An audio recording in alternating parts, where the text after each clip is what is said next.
This is the story of you, the story that has shaped your day or maybe your entire life, where your story becomes our story, because without you there is no me, and no me without you. Tune in each week as we share stories of life, yours and mine. Each episode will feature a special guest who shares with us their own truth. Join us as we uncover just how unique and similar we all are. This is the story of you and of me. I'm Donna Politis, your host. Welcome to My Spoken Truth.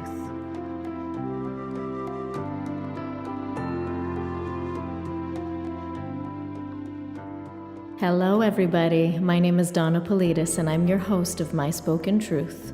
On this episode, joining us is Steph Sifandos, relational alchemist, community builder, and change maker. I asked Steph to be on this podcast because I've been following him on Instagram and Facebook for just over a year and a half. And I have to say, from the very first moment, I was a little bit in awe of this man that was presenting material that was so raw and so genuine and in such a vulnerable way, and giving depth to this material with an understanding of himself, things that he's gone through, and showing us the way, showing us a path, showing us other ways of thinking and being. And this has truly inspired me over the last year and a half. One of the things Steph says in his bio, and you can watch that on YouTube, is I help people die, regrow, and evolve. I help them step out of one skin and into another.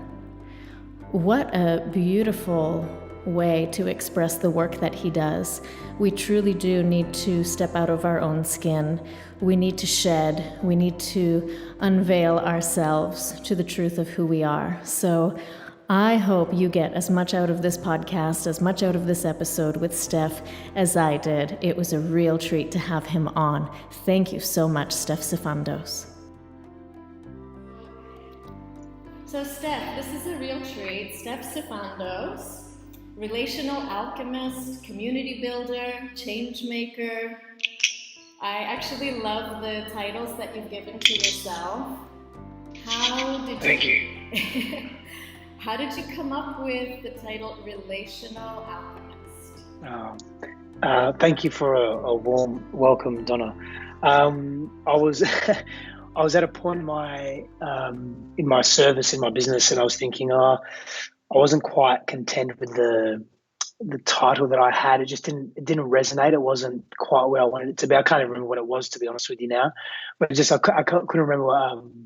I couldn't really connect to it, and I was just in my car driving. I was driving to my friend's gym where I train. We train often together, and I was giving some serious thought to how I wanted to present in the world and who I wanted to be and what I was about and what my focus was. And it just sort of just came to me. That's just came to me, and shared it with part of my team, and they said, yeah, that's a really great name. Let's do that. And I said, cool, let's do that. That's it. I've been looking at your videos a little bit more than usual lately because I knew we were going to chat. And I've been listening to the way you speak, the way you communicate, how you transfer your message through video and through your writing as well. Your blog posts on your website are excellent, very detailed. Tell us a little bit about what you do for folks that are just meeting you for the first time. Sure. So essentially I assist people in recognizing the value in relationship, and whether that be relating to themselves, to their purpose, to their dharma, to ideas, to beliefs, to other people, so family, friends, to their beloved, so intimate romantic relationships, and really enhancing the quality of those relationships and the creating a clearer conduit for the transference of wisdom and awakening to come through the engagement and the being present to relationships and the power that relationships hold, especially when we are able to be attentive to our relationships. Yeah. Do you work more with individuals, couples, or both? Both. Awesome. I see you Essentially just help people immerse in happiness, immerse in clarity, in their own authentic selves. And I see that you also do a lot of traveling. You do workshops basically worldwide. Is it more along the lines of team building? How would you describe the workshops and the seminars that you do? Oh, it's a great question. They vary depending on the program that I'm running. So I do work, I have specific programs for relationships, and I have specific programs, various programs actually. Um, but with respect to my travel and the speaking and the workshops, it depends what program I'm running. And whether it's a half-day event, full-day, 2-day, 5-day, 9-day, 7-day event, or a journey experience. Because I work very closely with men as well, helping men step into their healthy masculinity or healthy, teaching them tools and how to be a healthy man in modernity and what that means for men, and helping them really identify with principles of healthy masculinity. But with respect to the seminars, to the workshops, and so forth, it really is largely around conscious relating and what that means. And so I've developed a model and a program around conscious relating. There's 12 principles in this model, in this program. And I'll really focus on either all of them, depending on the length of the workshop and the structure of the workshop, or I'll pick one or two, and we'll just really speak to those. And there'll be, and if there's opportunity for, there are embodiment practices as well that are included always in the workshops that I run. Yeah. Beautiful. So I want to know more about you. What makes Steph Steph? Who are you? How did you begin? What was the major turning point in your life that created this version of you? I like the way you actually frame that question. It's a very powerful way to frame it, because there are so many various turning points in our lives that continue to shape us and allow us to be ourselves in various expressions. I've been and thank you for your question. It's a very beautiful question. I've been a curious child from a young age, and never really felt satisfied with the process of query and the responses I was receiving from individuals in my environment. And I grew up in quite a violent, aberrant environment. So it forced me to go deeper within myself and become more introverted, especially in my earlier years. As I got older, as a teenager, that changed a bit.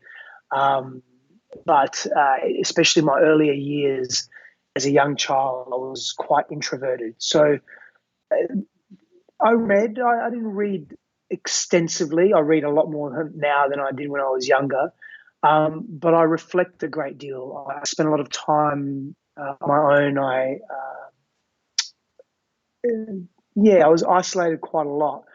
And it gave me a deep opportunity to reflect on who I was and the nature of reality in the world, and many other interesting subject matter. And one of the major turning points in my life came to me probably about 4 years ago, 3-4 years ago, where I was in an intimate romantic relationship.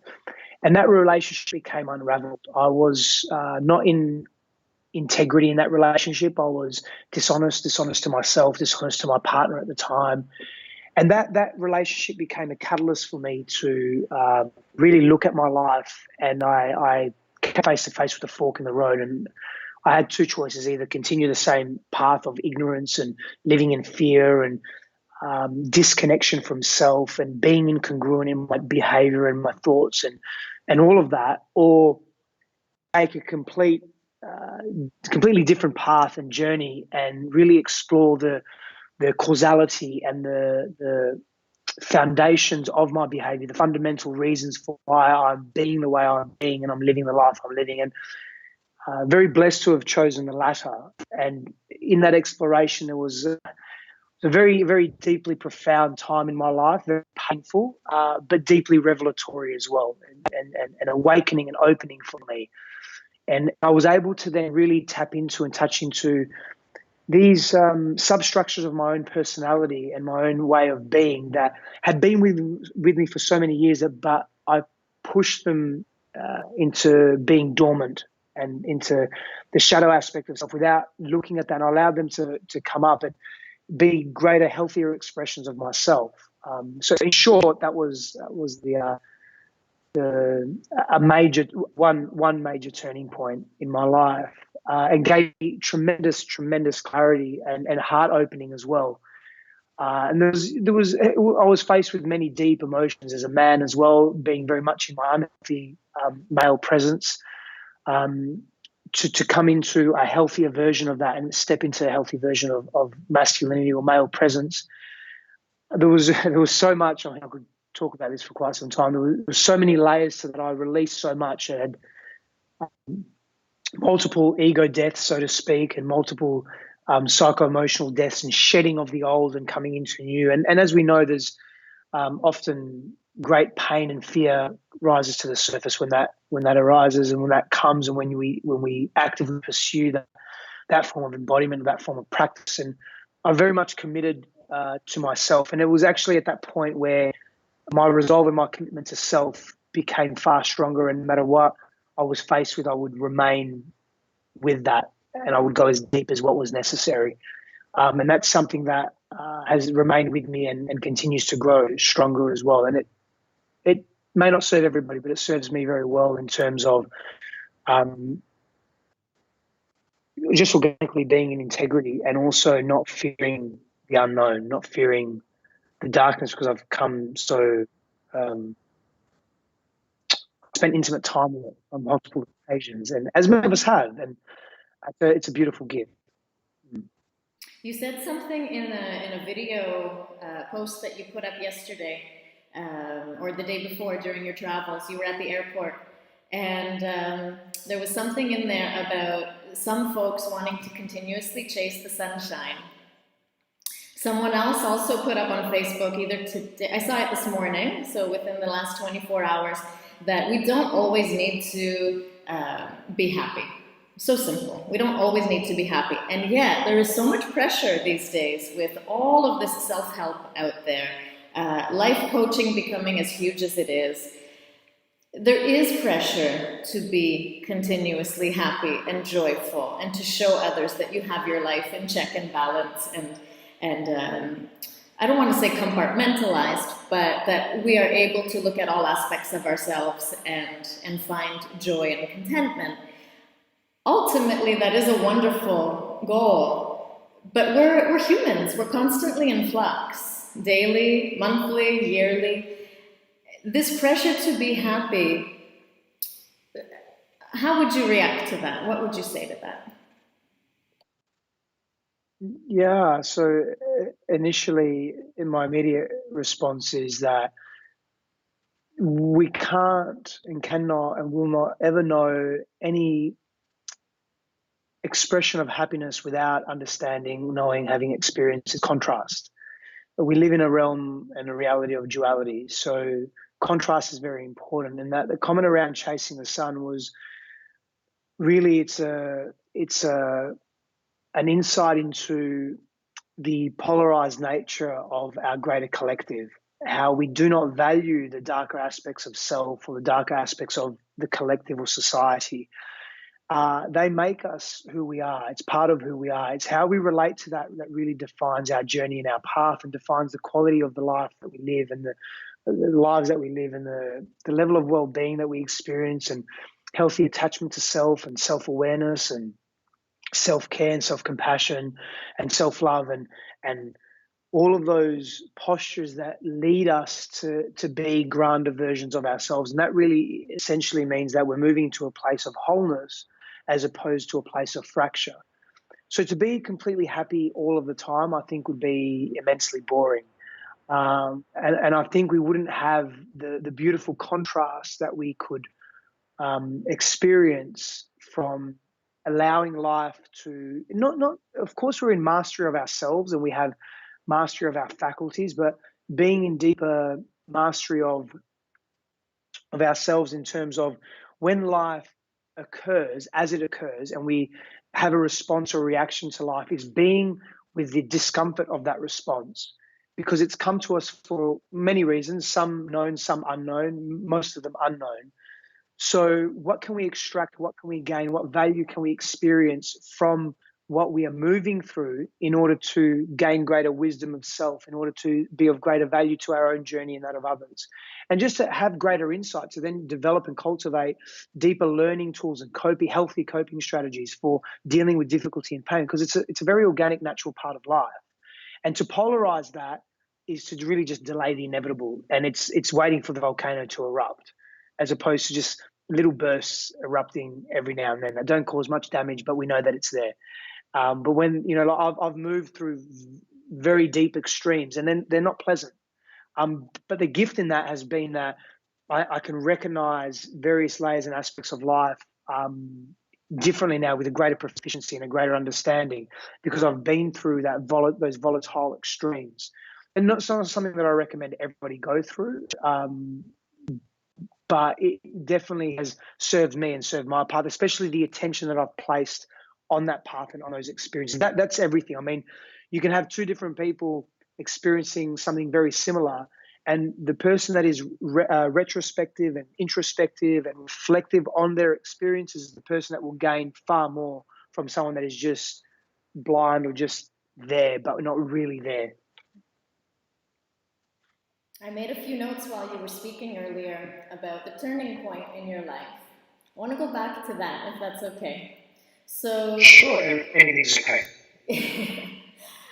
You're at this fork in the road after the relationship ends, and you notice. Well, we're still there, actually. We hadn't ended. Okay, she's a very beautiful woman. She went against her traditional patterning and remained in the relationship for a number of months, and we did our best to work through it. But it didn't end up that way. But that was a massive gift as well in and of itself. Yeah.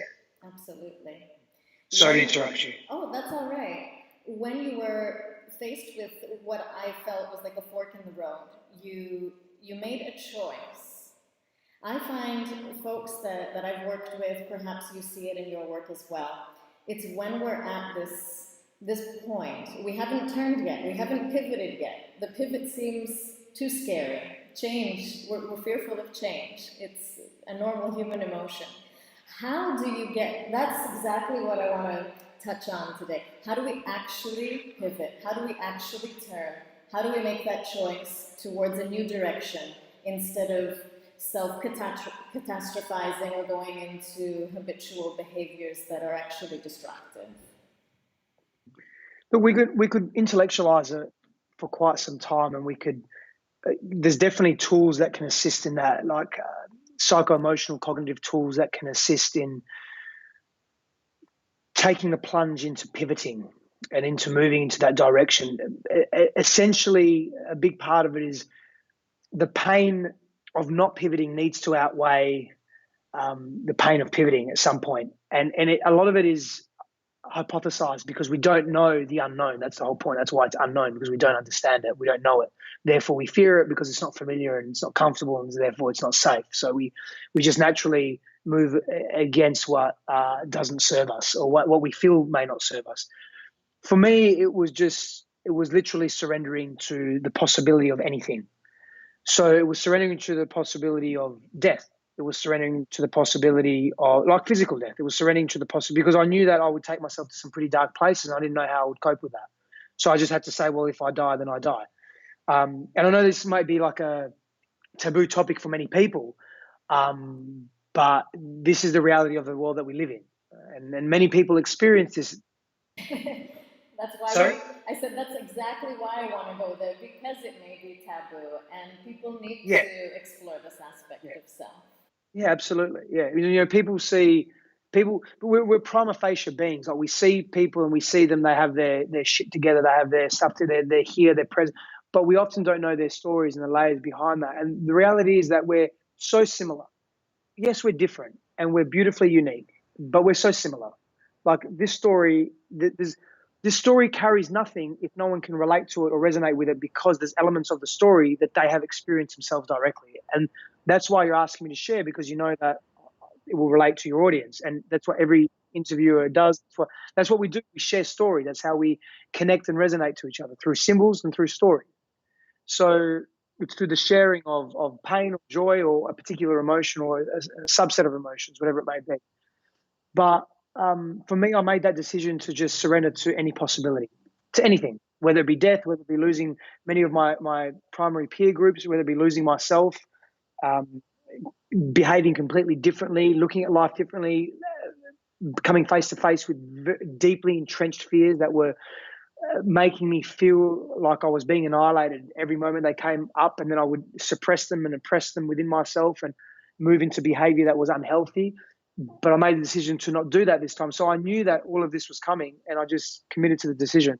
And I did. I lost peer groups. I lost beautiful friends that I had for 20 years, not because they did anything wrong, because I didn't lose them. Loss isn't the right word. We're never really losing. And when we're losing, we're gaining. We're gaining, we're losing. It's always equilibrated and neutralized. But at the time, it was a perception of I'm losing everything that I know myself to be. I'm losing everything that I understand myself to be. Literally redefining self, shedding every layer possible.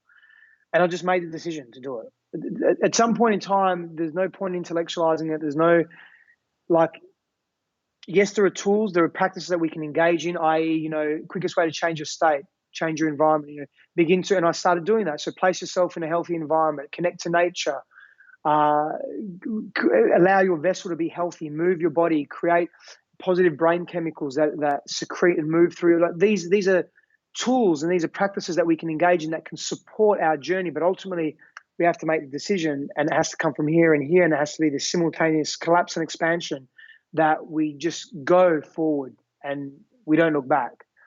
And most of us don't do that. And I was that person. I didn't do that for many, many years. I'd done a lot of self-help work. I'd been very educated. I was able to beautifully articulate and philosophize, but I wasn't living it because I was too scared to face my stuff, the darkness, the dormant aspects of self, the stuff in the attic or in the basement.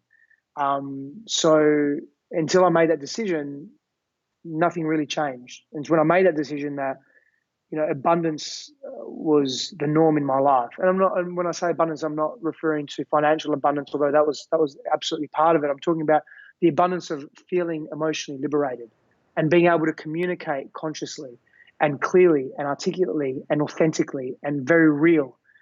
But then what happens is, the world needs some time to catch up because they see you in a particular way for so long. And then you have to sort of earn that back. That takes time. And so patience is necessary as well. You speak it all so beautifully. You speak it from experience.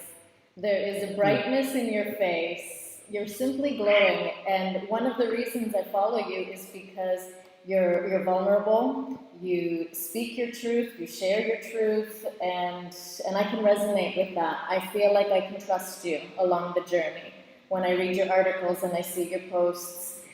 Thank you, because it's because of role models like yourself that some of us can feel like we're connected, even though we're oceans apart, we're connected. And as you said earlier, all of our stories have some threads of similarity. And that's one of the main things that I like to see in others and hear in others is relating to the stories and see how we get through certain obstacles, how we make ourselves go. That was one of the questions I sent you, and I've never actually written that before. So it's a Steph question. What makes you go? And I wrote go in capital letters. Why? Because I know you're very physically active. We share this commonality of training all aspects of the self. training the physical body, eating healthy, hanging out with family and friends. There's this well-rounded aspect to parts of your life that you show us. And I can really resonate with that because, like you said, you can intellectualize all you want about what the tools and the steps are to making this pivot and this decision-making process. One of the things that it comes down to is what truly makes us happy, what brings us joy, what brings us wholeness, what makes us feel safe. And something that you said many, many times now is the word commitment. And earlier you said you made a commitment to yourself. As soon as you said that, again, I recall your training, your regimen that you have for yourself. Can you tell us a little bit about how somebody could create a commitment to themselves? It's a beautiful question. Yeah, it really begins, for me, it begins with values. It begins with what is most important to an individual, and spending the time, as much time as you need to, 80% planning, 20% execution sort of thing, is spending as much time and energy and effort and attention and intention as you require to really get clarity on what you want and who you are and what's most important to you in life. So your purpose or your dharma, your values, what experiences you wish to partake in this lifetime. And that can be, it's easy to explain that, and it's easy to even understand it. Doing it can be a little bit different because there are so many distractions. There are so many, it's really like going through a maze. And when we go through that maze, what we're dealing with is, society's layering on top of us. So we're dealing with the familial values. We're dealing with education. We're dealing with systemic governmental values. We're dealing with media. We're dealing with being bombarded with, hey, this is what's good for you, do this, when it's not necessarily what we want. And it's difficult to decipher that. So the deeper you know yourself, the deeper you spend more time with exploring every facet of self. So it's a movement towards wholeness, not fracturing of self. You become more diligent and more deliberate and more knowing. There's just deeper, like, intuitive awareness and knowing of, you know what, this doesn't serve me, I'm out. I'm going down this way, irrespective of, what society, what others say. Like, it wasn't that long ago that I was, and I share this openly to not, I share this openly to prove a point, to demonstrate a point with respect to prima facie associating, but also that when you really want something and you know it's for you, not all the time, sometimes you may have to move through great difficulty to embody that or attain that. It wasn't that long ago, and I mean literally not that long ago. Maybe 18 months or 2 years ago, I was cleaning toilets and washing cars and scrubbing floors and in my friend's automotive shop because I needed work, because I'd come out of this relationship where I had such clarity and I knew what I wanted to do, and I was just creating, like, every day, hours and hours on creating and reading and creating programs and models and helping myself and people understand relationship and self and being able to navigate self.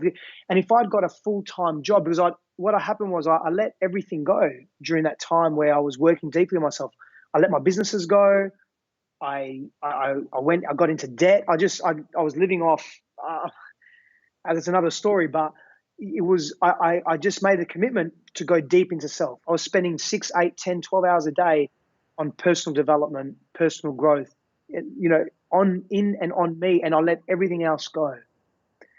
So I got to a point where I found strength again, inner strength and clarity, and I didn't want to get a full-time job because it would take me away from this creation process. So I just needed something to come, because that's the world we live in.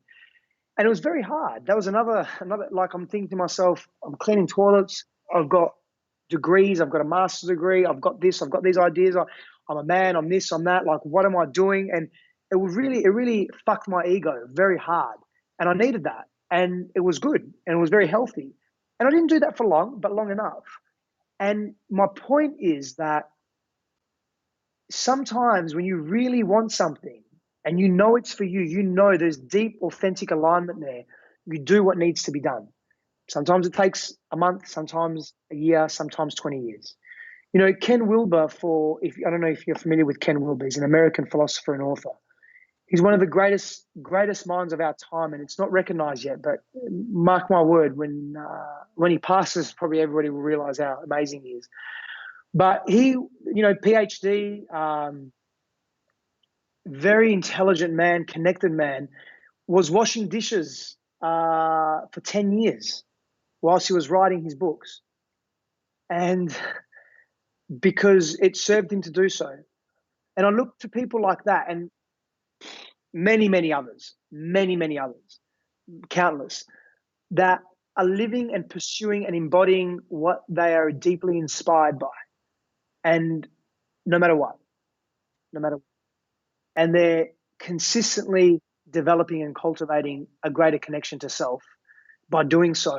And also because they know by being, for lack of a better term, better human beings, which is just really another term for being more aligned and living their truth, taking action in what their truth is, they are adding tremendous value to humanity and to themselves, to their own journey. Those steps along the way, the cleaning the toilets, the washing the dishes, it's simply helping to facilitate your process. You're going to pay your bills. You're going to be able to sleep a little bit better at night. It may be very difficult on the ego. I can relate in my own personal story to something very similar that you've said. But at the same time, as you also said, when you know that there is something coursing through your veins, through your blood that you need to share, it's your purpose on this planet, you will do anything that you need to get by those few months, few years, whatever it takes, 10 years in Ken Wilber's case, to facilitate that dream. And in that case, even that task could be joyful. We could make it somewhat pleasant and joyful, knowing that it's going to bring us. Yeah, absolutely. It's going to bring us closer to realizing our dream. Is there anything else that you want to share? Anything else that inspires you to keep going forward? What is it going to take to keep inspiring you for the next few months, few years, lifetime? I'm very blessed that throughout my life, most of my life, not all of it, but for most of it, I've really followed, as Joseph Campbell says, I've really followed my bliss. It's just the last few years I've been able to do that in a way that isn't murky and muddy and dirty, with just greater clarity instead of confusion and doubt. And for me, what continues to inspire me and what allows me to just live my truth is every day surrounding myself with people, environments, opportunities, reading material, whatever it may be, relationships that resonate deeply at the core of who I am. And I'll make those choices very deliberately and very consciously. I'm very mindful of who and what I spend my time with and where I place my energy. And of course, I'm learning, and we're always learning. We're always growing. I'm not immune to, making mistakes or making choices that aren't always conducive to my health. But I'd like to think these days that I'm learning quicker and quicker and growing faster and faster. Not that it's a race or that I need. It just means that I can make decisions in real time, learn, adapt, adopt, reframe, and continue. And I'm really grateful that I've created that space for myself, and also very grateful to all the wonderful human beings in my life previously and now, and for those that are to come as well, that have assisted me in facilitating that growth and, believing in me and trusting me. And, and I show up deeply for all the people that I work with. It's very inspiring. Like literally before this call with you, I had a couple that I was working with via Zoom. Actually, today was on Facebook Messenger. Just worked out that way. A beautiful couple that have been through so much trauma with themselves, but they are committed to each other. And they're not committed there's a little bit of fear there, but it's it's deeper than that. I cried 3 times during that session with them. My sessions with people are very different in that sense. It's amazing to watch. They're deeply inspiring, and that's what keeps me moving as well, is to see people and to feel people so committed to their own growth and just to their own transmutation. That's very inspiring for me. Yeah. I want to thank you so much for spending time with me today. Likewise, thank you. I'm deeply honored. I've been looking forward to this moment, and just a few days ago, the inspiration came so quick, like a flash of lightning, and you replied immediately. So I thank you for that. It really confirmed that where inspiration is, it's also met by other beautiful energy. Thank you so much for sharing your story. Thank you. And have a wonderful, wonderful rest of your day. You also. Thank you so much for everyone listening and watching, and thank you as well to you, Donna. I appreciate it. Thank you.